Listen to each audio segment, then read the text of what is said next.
৬,০০০ মানুষের কোনো ট্রেসই পাওয়া যায় নাই। মায়ের রাগ সংগঠনের ব্যানারে তুলিয়াপুরা ঘরে ঘরে ঘুরে বেড়াইছেন যে গুম সন্তানদের কোথায় পাওয়া যাবে। এই বাংলাদেশে ইলিয়াস আলীকে আর পাওয়াই গেল না।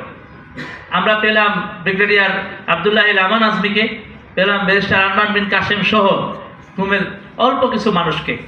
আয়নাঘরের দৃশ্য দেখেন, যদি ওই ভিডিও আপনাদের চোখে পড়ে তাহলে বুঝবেন যে এই হাসিনা তার ব্যক্তিগত প্রতিহিংসা চরিতার্থ করার জন্যে কিভাবে করে একটা মানুষের সামান্যতম অধিকারকে সে লুণ্ঠন করতে পারে। এই বাংলাদেশটাকে তো মানে তারা আমাদের মনে করে নাই, এমন হয়েছিল মনে হয়েছিল এই বাংলাদেশে আমরা ভাড়া খাটি, এই বাংলাদেশে আমরা ভাড়ায় থাকি, বাংলাদেশের মালিক হলো হাসিনা আর আমরা এই বাংলাদেশে ভাড়ায় থাকি। আমাদেরকে কথায় কথায় ভাতের খোঁটা দিত, মনে হয়েছে যেন শেখ হাসিনার থেকে ধার করে আমরা ভাত খাই। এইভাবে করে দীর্ঘ অপমান এবং দীর্ঘ বঞ্চনার মধ্য দিয়ে একটা জাতি পার করছে।